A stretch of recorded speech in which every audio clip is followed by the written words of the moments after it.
नमस्कार, बहुत स्वागत न्यूज 18 राजस्थान पर 5 के प्रहार में। मैं हूं आपके साथ हेमंत कुमार। आज का मुद्दा है राइजिंग राजस्थान, विकास के आयाम। प्रधानमंत्री नरेंद्र मोदी ने जयपुर में राइजिंग राजस्थान समिट का उद्घाटन किया। इस मौके पर प्रधानमंत्री ने निवेशकों से संवाद भी किया। पीएम मोदी ने कहा कि राजस्थान राइजिंग तो है ही, रिलायबल भी है, राजस्थान रिसेप्टिव भी है, समय के साथ खुद को रिफाइन करना भी जानता है। चुनौतियों से टकराने का नाम राजस्थान, नए अवसर बनाने का नाम है राजस्थान। वहीं मुख्यमंत्री भजनलाल शर्मा ने कहा कि समिट से पहले ही सरकार 35 लाख करोड़ का विभिन्न कंपनियों से एमओयू कर चुकी है। इसका लाभ सीधे राजस्थान और यहां के लोगों को मिलेगा। अब कृषि के साथ ही उद्योगों को भी पर्याप्त पानी मिल पाएगा। हमने पहले साल में समिट का आयोजन इसलिए किया कि अगले 4 सालों में हम निवेश को धरातल पर उतार सकें। तो वहीं कांग्रेस ने कहा कि राजस्थान की बेहतरी और तरक्की अहम और निवेश अहम है। आज इसी को लेकर के हम चर्चा करेंगे। हमारे साथ खास पैनल भी मौजूद हैं, लेकिन पहले देखिए ये छोटी सी रिपोर्ट।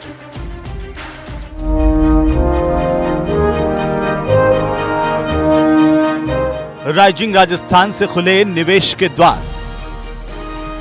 मुझे गर्व है, हिंदुस्तान जिंक केन हमने अभी तक 1 लाख करोड़ का इन्वेस्टमेंट किया है, 1 लाख लोगों को एम्प्लॉयमेंट प्रदान किया है।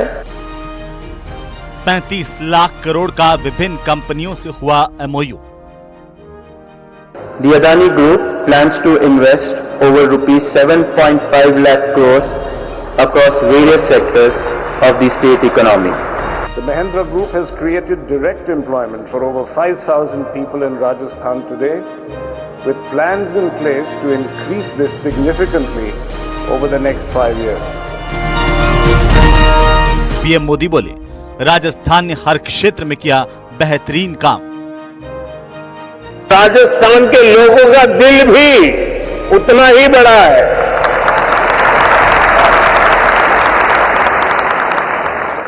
यहां के लोगों का परिश्रम,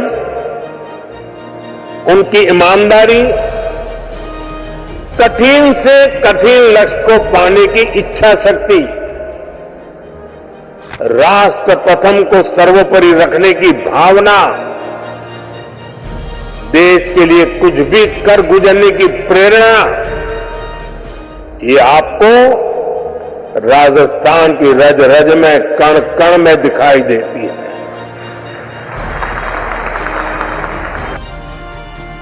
ये राइजिंग ही नहीं बल्कि रिलायबल भी है।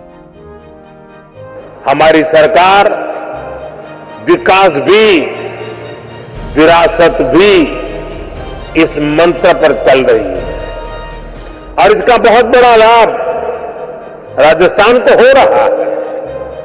साथ ही राजस्थान राइजिंग तो है ही, रिलायबल भी है।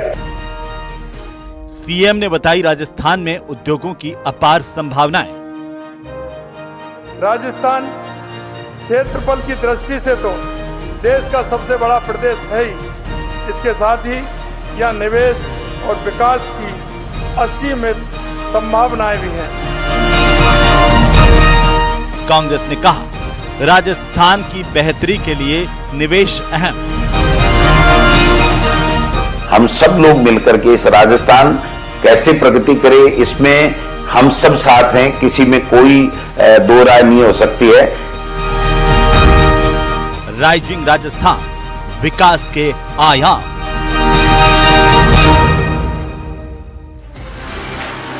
तो राइजिंग राजस्थान लगातार अब आगे बढ़ता हुआ प्रदेश और यहां पर विकास और निवेश की अपार संभावनाओं को तलाशने की कोशिश सरकार की, और इस कोशिश के तहत 35 लाख करोड़ के एमओयू साइन हो चुके हैं।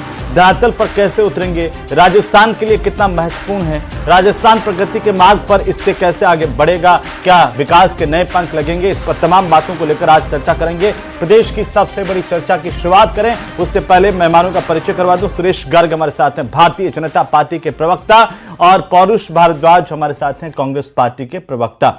बहुत स्वागत है आप दोनों का। कुछ और मेहमान भी जुड़ेंगे, जैसे जैसे जुड़ेंगे लेंगे, लेकिन सबसे पहले गर्ग साहब आप ही से शुरुआत करना चाह रहा हूं। पहले ही साल में जो राइजिंग राजस्थान का आयोजन और भव्य तरीके से आयोजन, उम्मीदें बहुत सारी है, कितनी उम्मीदें पूरी होती हुई नजर आ रही हैं? भाई फर्स्ट ईयर में राइजिंग राजस्थान का आयोजन करना ये बहुत बड़ी बात होती है। अगर फर्स्ट ईयर में अगर इस तरह का आयोजन करते हैं तो हमारे पास में पूरे 5 साल है। 5 साल के अंदर हम जो भी प्रोमिस करेंगे उसको निभाने का मादा रखते हैं। आज 16 लाख करोड़ रुपए की राजस्थान की अर्थव्यवस्था है, उसका हमको 32 लाख करोड़ रुपए की आने वाले 5 साल के अंदर करना है। ये भजन लाल जी का लक्ष्य है। भजन लाल जी का विजन है कि राजस्थान के अंदर रोजगार के अवसर पूर्णतः हो, राजस्थान विकसित हो, राजस्थान आज हिंदुस्तान के नक्शे में सबसे ऊपर हो। ये भजन लाल जी का विजन है और उसी को देखते हुए आज राजस्थान के अंदर राइजिंग राजस्थान का आयोजन किया है। उसमें प्रधानमंत्री मोदी जी आए। प्रधानमंत्री मोदी जी जिस तरीके से राजस्थान की शान बान की तारीफ की है, उन्होंने बोला कि राजस्थान चुनौतियों का सामना करने में माहिर है, राजस्थान राइजिंग नहीं रिलायबल भी है, राजस्थान कर गुजरने की मादा रखता है, राजस्थान में वो भी है कि वो अपने देश को प्रथम रखता है। राज प्रथम की जो धारणा है वो राजस्थान में है। जिस तरीके से आनंद महिंद्रा जी ने राजस्थान का के लिए बताया कि राजस्थान में बहुत कुछ अपार संभावना है, जिस तरीके से अनिल अग्रवाल जी ने बताया कि मैंने राजस्थान में अब तक 1 लाख करोड़ रुपए का से ज्यादा का इन्वेस्टमेंट किया है और आने वाले टाइम में मैं 1 लाख से बढ़ाकर 1.5 लाख करोड़ रुपए का राजस्थान में इन्वेस्टमेंट करूंगा। जिस तरीके से अडानी जी ने यहां पे बताया कि हम राजस्थान में 7.5 लाख करोड़ रुपए का इन्वेस्टमेंट करने जा रहे हैं, जिस तरीके से आप देखिए कि कुमार मंगलम बिरला जी ने किस तरीके से राजस्थान के बारे में बताया कि मैं इस धरती पे पैदा हुआ आदमी हूं, मेरे पिताजी के द्वारा बिट्स पिलानी के अंदर जो छात्र पढ़ते वो आज पूरे विश्व के अंदर कई तरीके के इनोवेशन में फाउंडर को फाउंडर हैं और उन्होंने भी राजस्थान में बहुत सारा इन्वेस्टमेंट करने का वादा किया है। तो राजस्थान में अपार संभावना है। जिस तरीके से मिनरल राजस्थान में है, जिस तरीके से ट्रांसपोर्टेशन है, जिस तरीके से सौर ऊर्जा है, हर तरह की संभावना राजस्थान में है। तो हमें उम्मीद है कि आने वाले 5 साल में जो 35 लाख करोड़ रुपए के एमओयू है वो धरातल पे आएंगे, क्योंकि जो भजन लाल जी का विजन है कि विकसित राजस्थान करना, राजस्थान को प्रथम करना, उसी की दिशा में हम आगे बढ़ रहे हैं। बिल्कुल, मैं आता हूं वापस। हमारे साथ इसी बीच 2 खास मेहमान और जुड़ चुके हैं। डॉक्टर मिथिलेश जैमिनी हमारे साथ जुड़ चुके हैं, वरिष्ठ पत्रकार के तौर पर। मिथिलेश जी बहुत स्वागत। और साथ ही साथ हमारे साथ प्रोफेसर साहब भी जुड़ चुके हैं। प्रोफेसर एस सोमरा नीति आयोग के सदस्य हैं। और सोमरा साहब आपका भी बहुत स्वागत है। मैं आता हूं आपके पास, लेकिन पहले एक टिप्पणी पौरुष जी, क्योंकि उद्योग मंत्री राजस्थान के राज्यवर्धन सिंह राठौड़, उन्होंने कहा कि पिछली सरकार छोड़ के गई थी 15 लाख करोड़ रुपए की इकोनॉमी। सीधा सीधा हमारा टारगेट है कि ये 30 लाख करोड़ रुपए की इकोनॉमी राजस्थान बन जाए, यानी कि डबल हो जाए। मुझे देखिए, मैं सबसे पहले तो राजस्थान पधारे समस्त निवेशकों का कांग्रेस पार्टी की तरफ से अभिनंदन करना चाहूंगा। सरकार को Rajasthan rising global invest summit के लिए शुभकामनाएं देना चाहूंगा। और हम सरकार से उम्मीद भी करते हैं कि सरकार ये सिर्फ एमओयू नहीं लाएगी बल्कि निवेश भी लाएगी, और निवेश कहां से आ रहा है वो जनता को भी बताएगी। मैं आपके सवाल का जवाब देना चाहूंगा कि देखिए, राजस्थान एक समय ऐसा हुआ करता था जो पूरे देश के जो बीमारू राज्य कहलाते थे उसमें एक राजस्थान का नंबर था। तो निश्चित तौर पर जैसा कि अभी हमारे भाई गर्ग साहब कह रहे थे और आपने कहा कि मंत्री जी ने कहा कि राजस्थान की अर्थव्यवस्था 16 लाख करोड़ रुपए पर आकर के रही, इसके लिए हमें पिछली सरकारों को भी धन्यवाद देना चाहिए, चाहे उसमें भारतीय जनता पार्टी की सरकार रही हो चाहे वो हमारी सरकार रही हो। निश्चित तौर पे जब वसुंधरा जी की पिछली सरकार थी उसके बाद से हमने देश की दूसरी 30 नंबर की अर्थव्यवस्था पर राजस्थान राज्य को पहुंचाया, ये हमारी उपलब्धि रही। मैं आपसे इस बात को भी कहना चाहूंगा कि देखिए, जो एक विपक्ष होने के नाते, सकारात्मक विपक्ष होने के नाते सरकार के अच्छे कदमों में सरकार के साथ कंधे से कंधा मिलाकर चलना हमारी जिम्मेदारी भी है, परंतु हमारी संवैधानिक जिम्मेदारी यह भी है कि सरकार को जो है कोई यदि हमें कमी दिख रही हो तो हम उससे सरकार को एक अवगत कराएं और सरकार जो है उसको सकारात्मक तौर पे सुझाव पे ले, उसको एक आलोचना के तौर पे नहीं ले। मैं आपका ध्यान दिलाना चाहूंगा कि एक छोटे अखबार की खबर है कि जो इन्होंने जो राजस्थान राइजिंग जो इन्होंने जो एमओयू करें उसमें देखिए कि ना एक केस ऐसा है कि जिसमें ना किसी व्यक्ति ने जो है पीएम और कॉर्पोरेट मंत्रालय के सीरियस फ्रॉड इन्वेस्टिगेशन ऑफिस को शिकायत की है कि एक कंपनी ऐसी है कि जिसका सिर्फ मात्र पूरे साल भर का 1 लाख रुपए का जो है उसका ट्रांजैक्शन है, टर्नओवर है, और जबकि उसने जो है सरकार से आकर के 25,000 करोड़ रुपए के एमओयू कर लिए। तो हम सरकार को सुझाव देना चाहेंगे कि जो सरकार जो 35 लाख करोड़ के एमओयू के को लेकर के जो अपनी पीठ थपथपा रही है, तो सरकार को कंपनियों की, हालांकि मैं ये नहीं कह रहा कि सभी कंपनियां ऐसी है, परंतु जो भी इनमें अगर कोई कंपनी ऐसी हो तो उनकी सरकार को निश्चित तौर पर जांच करनी चाहिए, ताकि जो है राजस्थान की जनता का धन का दुरुपयोग जो है वो नहीं हो पाए।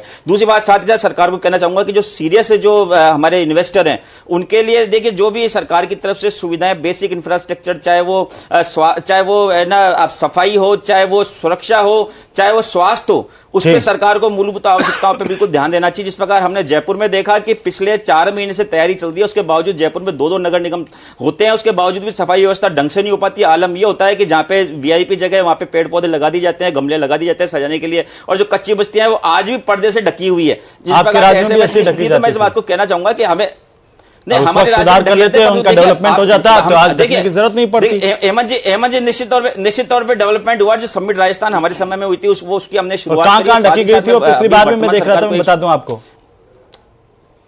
वो उसके बाद में अभी सरकार कह रही है ना, साल भर से अपनी पीठ थपथपा रही है, तो सरकार का फर्ज है कि उसको हम जहां छोड़ के उससे आगे लेके जाए ना। कब तक हमारी पिछली सरकारों को कोस करके सरकार अपना काम चलाएगी? सरकार को वर्तमान कमी सरकार की भी निकलनी चाहिए ना। और मैं आपका ध्यान एक जगह और दिलाना चाहूंगा, ये भी मैं सकारात्मक सुझाव के तौर पर कहना चाहूंगा कि पिछली वसुंधरा जी की जो सरकार थी उस समय भी एक बहुत बड़ा महत्वाकांक्षी प्रोजेक्ट जो है सेज के नाम से, SEZ के नाम से अजमेर रोड पर शुरू किया गया था। उसमें सैकड़ों गांव के किसानों को किसी को राजी से, तो किसी को नाराजी से, तो किसी को जबरन वहां से बाहर भेजा गया था, और ये सपने दिखाए गए थे कि भाई यहां पर जो है पूरी दुनिया भर की, विश्व भर की कंपनी आएगी और ये जो है ये दिल्ली का गुड़गांव बनेगा सेज जो है।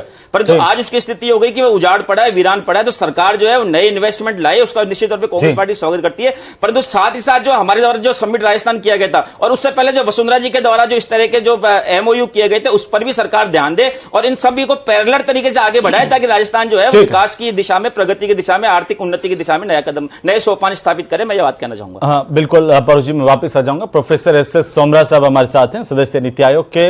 सोमरा साहब, इन्वेस्टमेंट को लेकर के, निवेश को लेकर के कोशिशें और राइजिंग राजस्थान जैसे आयोजन हर राज्य करते आए हैं, सरकारें करती आई हैं, लेकिन भारतीय जनता पार्टी की सरकार में पहले ही साल में ये आयोजन और ये दावा की यहां पर बड़ी तादाद में MOU हुए हैं। कैसे आप इसको देख पा रहे हैं? राजस्थान के लिहाज से कितना महत्वपूर्ण है, क्योंकि सरकार को इन MOU को उतारने के लिए 4 साल मिल जाएंगे धरातल पर। सोमरा साहब। हाँ, इसमें तो कोई संदेह नहीं है कि अब की बार MOU जो है पिछली सरकारों के जो जितना आया था एस्टिमेट, उससे डबल से भी ज्यादा है। करीब 30-35 लाख करोड़ रुपए का इनका जो MOU है वो वास्तव में अचीवमेंट है, इसमें कोई संदेह नहीं है। अब लेकिन धरातल पे आने के लिए तो क्या है, जैसे इनका जो रिप्स पॉलिसी है आपका, उसको बड़ा तरीके से इम्प्लीमेंट करना चाहिए कि पिछली सरकार का जो टाइम जैसे जो एग्रीमेंट हुए, फिर वर्तमान सरकार ने वो रिप्स अगस्त में आके वो जो राजस्थान इन्वेस्टमेंट प्रमोशन स्कीम है उसको इम्प्लीमेंट किया, तो बीच में लोग बड़ा ठगा महसूस कर रहे थे। तो जो ट्रांसपेरेंसी है आपकी पॉलिसी की, इन्वेस्टमेंट पॉलिसी की, वो पहले सामने रखना चाहिए, क्योंकि ट्रांसपेरेंसी नहीं होगी तो इन्वेस्टर्स आने में हिचकिचाएगा बाद में। जो MOU किया फिर बाद में इंप्लीमेंट करने में वहीं पे उनको दिक्कत आती है। तो हर इन्वेस्टमेंट को धरातल पे लाने के लिए हर हालत में इन्वेस्टमेंट ट्रांसपेरेंसी बहुत जरूरी है। आपकी जो पॉलिसी बनाओ बहुत जरूरी है। मजे की बात यह है कि जो अब की बार इनका MOU आया, इसमें देखिए आपका करीब 41,000 करोड़ अकेले MSMEs के लिए आया है, करीब 19,000 करोड़ जो है एग्रीकल्चर सेक्टर अलाइड एक्टिविटीज के लिए आया है, और इसके अलावा शायद एक 19,000 का पेट्रोकेमिकल्स में। अब राजस्थान इस वक्त एक ऐसा स्टेट है, तीनों चीजों की भरमार है, क्योंकि हमारे यहाँ MSMEs के लिए करीब 85 मिनरल्स अकेले राजस्थान में है, जिसपे 15-20 में मोनोपोली है। दूसरा आपका जो राजस्थान ईस्टर्न जो कैनाल जो प्रोजेक्ट है, इसको राजस्थान यदि पूरा करता है एग्रीकल्चर सेक्टर में पूरा का पूरा इन्वेस्टमेंट एक्सप्लोर कर सकता है, जो अभी इनके पास MOU आए। और तीसरा पेट्रोकेमिकल्स की चूंकि अपार संभावनाएं हैं, और हमारी पेट्रोकेमिकल इंडस्ट्री पूर्ण रूप से अभी हालांकि चालू होने में टाइम लग रहा है। जो उनका कॉरिडोर का जो सपना था, जो उसको ये चालू करने में टाइम कर रहे हैं। अगर इन सब चीजों पे फोकस कर लेते हैं, और इनके साथ रिन्यूएबल एनर्जी और टूरिज्म है आपका, इनको थोड़ा सा देख लेते, मैं नहीं समझता राजस्थान में कोई कमी है। इस वक्त अकेला स्टेट है जो देश का सबसे बड़ा राज्य है, जिसमें 8-10 करोड़ लोग रहते हैं, जहां पर कम से कम आप मानिए 25% आपके पास NCR का एरिया है। क्या नहीं है इस स्टेट के पास, मुझे ये बताइए। फास्टेस्ट ग्रोइंग इकोनॉमी जिसे आप कहें। सबसे बड़ी बात है पॉलिसी को इम्प्लीमेंट करने की। सरकार कोई भी आए, एक लॉन्ग टर्म प्लान डॉक्यूमेंट बना के काम करेंगे। उसमें ये नहीं कि आज इसकी सरकार है कल वो सरकार है। उस पॉलिसी को लंबा 15-20 साल का डॉक्यूमेंट विजन बनाना चाहिए, इनको विजनरी डॉक्यूमेंट बना के उस पर काम करना चाहिए। MOU फिर जब भी धरातल पे आएगा, अदरवाइज बार बार ऐसे चेंज करते रहेंगे तो एमओयू धरातल पे नहीं आ पाते, बन के रह जाते हैं। मेरा तो यही कहना है इसके मामले में। ये आपने बहुत बड़ी बात कही है सोमरा साहब, और बहुत अच्छी बात कही है। इसी बीच हमारे साथ कुछ खास मेहमान और भी जुड़ चुके हैं। निसार अहमद साहब हमारे साथ जुड़ चुके हैं, अर्थशास्त्री हैं, उनसे भी जानेंगे। बहुत स्वागत है निसार साहब आपका भी। मैं आता हूं आपके पास, लेकिन जयमिनी साहब पहले आपसे कि आखिरकार ये इन्वेस्टमेंट समिट या राइजिंग राजस्थान का ये महाआयोजन कैसे आपको अलग दिख रहा है अब तक के राजस्थान में जो बाकी इन्वेस्टमेंट को लेकर के आयोजन हुए हैं? कैसे आप इसे देख पा रहे हैं वरिष्ठ पत्रकार के तौर पर? देखिए, सबसे जो इंपॉर्टेंट चीज है वो ये है कि रेस्पॉन्सिव रिफॉर्मिव सरकार जो बताया है प्रधानमंत्री नरेंद्र मोदी ने, वो एक विजनरी लीडरशिप का साइन देता है कि मुख्यमंत्री भजनलाल ने एक अच्छा विजन क्रिएट किया है। और सबसे इंपॉर्टेंट चीज है जो उद्योग विभाग के अधिकारी वो खुद हमको बता रहे हैं, एक दौर था जब हम पहले 10 लाख रुपए लेके मिलते थे, अब हमें जाना पड़ रहा है। ये जो मूल परिवर्तन हुआ है कि तमाम आईएएस की और आरएएस की ड्यूटीज लगाई है। और दूसरा इंपॉर्टेंट चीज है कि जब अशोक गहलोत जी ने यहाँ ऐसा ही आयोजन किया था और कहा था कि अडानी और जैसा सबका स्वागत है, लेकिन हुआ क्या था कि इनके जो पार्टी के मुखिया थे राहुल गांधी को अडानी पसंद नहीं थे। और आज देखिए आज का नजारा, जब दिल्ली में संसद के सामने वो मुखौटा लगा के 2 सांसदों के, अडानी का और नरेंद्र मोदी का, वो इंटरव्यू ले रहे थे और अडानी नरेंद्र मोदी के साथ बैठकर राजस्थान का कायाकल्प कर रहे थे। तो कांग्रेस को ये पॉलिटिकल, आप एक तरफ राजस्थान का भला चाहते हैं, आपका नेता क्या कर रहा है ये भी सोचना पड़ेगा। ठीक, आपका राहुल गांधी किस तरीके से अडानी की मखौल बढ़ा रहा है और अडानी राजस्थान में 7 सीमेंट प्लांट लगाने की बात कर रहा है। तो जो इंपॉर्टेंट चीज है कि ब्यूरोक्रेसी का जो माहौल चेंज किया है, इसमें मैं कहूंगा कि डिप्टी सीएम दिया कुमारी ने जो ट्रेवल और टूरिज्म की इंडस्ट्री को बूस्टअप किया वो एक सराहनीय प्रयास है। और दूसरा जो उद्योग मंत्री हैं, जो केंद्र में भी मंत्री रह चुके राज्यवर्धन सिंह राठौड़, उनका प्रेजेंटेशन और जिस तरीके से प्लानिंग की गई, प्रधानमंत्री ने मुख्यमंत्री की जो तारीफ की है। और सबसे इंपॉर्टेंट, कांग्रेस को आज एक सीख लेनी चाहिए कि वसुंधरा राजे वहां मौजूद थी। आपको याद होगा जब अशोक गहलोत ने कराया था, सचिन पायलट नदारद थे। तो ये एक इंपॉर्टेंट चीज ये है कि आपकी पॉलिटिकल जो स्ट्रेंथ है वो दिखती है। और वसुंधरा राजे ने भी तारीफ की है। कभी सचिन पायलट ने, जब शकुंतला रावत उद्योग मंत्री थी, तो इनके आयोजन की तारीफ नहीं की थी। निवेशकों का दिल दहल रहा था कि सरकार कभी भी गिर सकती है, अभी आग बुझी नहीं है। तो ये जो पॉलिटिकली स्ट्रांग मैसेज आज जो राजस्थान की धरती पर दिया गया है वो काबिले तारीफ है। और ये भजनलाल की मैं कहूंगा कि उनके ऊपर बंसीवाले की दया है, इतना बड़ा माहौल क्रिएट हुआ है। और जहां तक इन्वेस्टमेंट जमीन पे आने की बात है, तो जिस अंदाज में राजस्थान में प्रचुर संभावनाएं हैं, तमाम चीजें यहां मौजूद है, मालिक ने तमाम चीजें दी है और तमाम उद्योगपतियों को पता है। जो शारदा एक कंपनी है भीलवाड़ा की जो पोलैंड में बहुत बड़ा काम करती है, उसने कहा मैं 130 करोड़ इन्वेस्ट करेंगे। भीलवाड़ा का इन्वेस्टर पोलैंड का नंबर 1 बिजनेसमैन है, उन्होंने ये बात कही है। इसका मतलब अब राजस्थान के प्रति पूरे वर्ल्ड में एक नया सिनेरियो क्रिएट हो रहा है। और जो डबल इंजन की सरकार जो कही जाती, ईआरसीपी एक बहुत बड़ा प्रोजेक्ट है। जो कहा है आज मुख्यमंत्री भजनलाल ने कि हम खेती के लिए नहीं, उद्योग के लिए भी पर्याप्त पानी देंगे। और जिस तरीके से सौर ऊर्जा, ग्रीन एनर्जी में काम हो रहा है, बिजली की प्रॉब्लम खत्म होने वाली है। बिल्कुल बिल्कुल, लेकिन जिस अंदाज में आप काम कर रहे हैं, आप फर्स्ट ईयर में आकर फर्स्ट बॉल पर अगर छक्का मार देते हैं तो आपकी टीम के जीतने के चांस बहुत हो जाते हैं। पहली साल में इतना बड़ा आयोजन जो वसुंधरा राजे भी नहीं कर पाई, जो अशोक गहलोत भी नहीं कर पाए। वसुंधरा राजे का भी 10% धरती पर आया था, 3.5 लाख करोड़ का उन्होंने एमओयू किए थे, 33,000 करोड़ के धरती पर आए थे। और अशोक गहलोत ने 12.5 लाख करोड़ के किए, उनके केवल 2% आए। 2%। तो कहीं ना कहीं फिजा चेंज हुई है। ये एक बहुत बड़ा स्ट्रॉन्ग मैसेज है कि एक स्ट्रॉन्ग सरकार, एक स्ट्रॉन्ग लीडरशिप। और देखिए किरोड़ीलाल मीणा भी वहां पहुंचे। ये जो बात है ये बताती है कि पार्टी में अभी डिसिप्लिन है। और इन्वेस्टर्स को ये बहुत इंपॉर्टेंट मैसेज होता है कि पॉलिटिकल स्ट्रेंथ है, ब्यूरोक्रेसी स्ट्रेंथ है, लॉ एंड ऑर्डर कंट्रोल है, जो खुद प्रधानमंत्री ने कहा कि क्राइम और करप्शन पर कंट्रोल कर रही है सरकार। ये तमाम चीजें माहौल बनाती है। ये कांग्रेस को सीखना चाहिए, इनके नेता को राहुल जयमिनी साहब, ये तो एक पॉलिटिकल आपस के अंदर ये हो गया कि वो उसको भी देखने, उस पर भी बात करना जरूरी है। लेकिन क्योंकि अर्थशास्त्री निसार साहब हमारे साथ हैं, निसार अहमद साहब, कैसे आप इसको एक विस्तृत तौर पर देख रहे हैं? राजस्थान की अर्थव्यवस्था के लिहाज से जरा समझाइए। 35 लाख करोड़ के विभिन्न कंपनियों से एमओयू, क्या ये धरातल पर उतर पाएंगे, और उतरेंगे तो राजस्थान की फिजा में कितना बड़ा बदलाव आप इकोनॉमी को लेकर के देख पा रहे हैं? निसार साहब जी धन्यवाद। ये जो राशि है मतलब निसंदेह बहुत ही बड़ी है। अभी जो जीडीपी है उसका दुगना से ज्यादा है। तो अगर ये और जो हमारे पास्ट, अभी जो हमारी बात हो ही रही थी कि जो हमारा पास्ट एक्सपीरियंस रहा है, अलग अलग समिट्स हुए हैं पहले, वाइब्रेंट ये रिसर्जेंट राजस्थान, इन्वेस्ट राजस्थान के नाम से, उनका एक्सपीरियंस भी हमारे पीछे है कि उसमें जो एमओयूज जितनी बड़ी जिस आकार में हुए हैं उस आकार में इन्वेस्टमेंट नहीं हो पाया। तो हम आशा करें कि इसमें से ज्यादा रियलाइज होगा, मटेरियलाइज होगा, और मटेरियलाइज होने के लिए ये जरूरी है कि जो इससे संबंधित विभाग हैं वो उन कंपनियों के साथ, जिन कंपनियों ने आज वादा किया है, एमओयू किया है, उनके साथ लगातार मिल के काम करें, उनके साथ फॉलो अप करें। ये सब तो है। ये सब होने से एक माहौल बनता है। अभी एक माहौल अच्छा ये भी बना कि 9 नीतियां जारी की गई, उन नीतियों को भी देखना होगा कि वो नीतियां अगर इन्वेस्टमेंट फ्रेंडली है। लेकिन तो मैं दरअसल एक सवाल इस बात को लेकर के, चूंकि राज्यवर्धन सिंह राठौड़ ने कहा कि पिछली जो कांग्रेस पार्टी की सरकार थी 15 लाख करोड़ रुपए की इकोनॉमी छोड़ करके गई थी, और हम इसे सीधे 30 लाख करोड़ तक ले जाने की कोशिश करेंगे, ले जा पाएंगे। क्या ये आयोजन, इसमें संभव आपको संभावनाएं, उम्मीदें दिखती है 30 लाख करोड़ तक की इकोनॉमी राजस्थान की होने की? देखिए, मतलब इकोनॉमी हर साल 12% से के रेट से ग्रोथ कर रही है। अभी भी पिछले 3 साल का आंकड़े देखेंगे आप तो पिछले साल ये 12%, उसके पहले 13%, उसके पहले 17% के रेट से ग्रोथ की है नॉमिनल इकोनॉमी। तो जो नॉमिनल साइज ऑफ जीडीपी है वो तो इंक्रीज हो ही रहा है हर साल, 10, 12, 15%, 17% भी हुआ है 21-22 में। तो उस रेट से ये आज न कल तो 30,000 करोड़ हो ही जाएगा। वो महत्वपूर्ण नहीं है।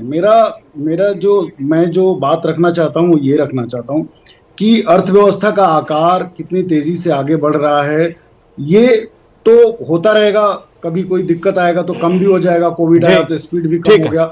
लेकिन हमारा जो मसला है, हमें जो ध्यान देने की चीजें हैं, जो सबसे मेजर 2 चैलेंज है इसमें, वो ये है कि हमारे लिए अर्थव्यवस्था का आकार से ज्यादा जरूरी है कि तेजी से रोजगार बढ़े। और दूसरा जो मैं कहना चाहता हूं, जो सबसे बड़ा बाधा है, जो सबसे बड़ा चैलेंज बनने वाला है, वो है हमारा क्लाइमेट का सिचुएशन, क्लाइमेट चेंज का जो सिचुएशन है। और अगर ये जो इन्वेस्टमेंट्स हैं और जो पहले से इन्वेस्टमेंट हो रहे हैं, जिस तरह से पहले से अर्थव्यवस्था, उद्योग जिस रास्ते पे जा रहे हैं, हमारा जो सबसे मेजर, हम लोग जिस पे सबसे ज्यादा खुश होते हैं सोच के कि हमने सोलर में, विंड में इन्वेस्टमेंट हुआ है हमारे यहाँ, और उनसे वो इन्वायरमेंट फ्रेंडली इंडस्ट्री समझे जाते हैं। ठीक है। लेकिन उनका इन्वायरमेंटल इंपैक्ट असेसमेंट तक नहीं होता है। ठीक है। तो हमें ये जो चैलेंजेस हैं हमारे सामने। सोमराज साहब जी, सोमराज साहब को जोड़ना चाहते हैं। निसार साहब ने जो बातें कही, बहुत इंपॉर्टेंट बातें कही हैं।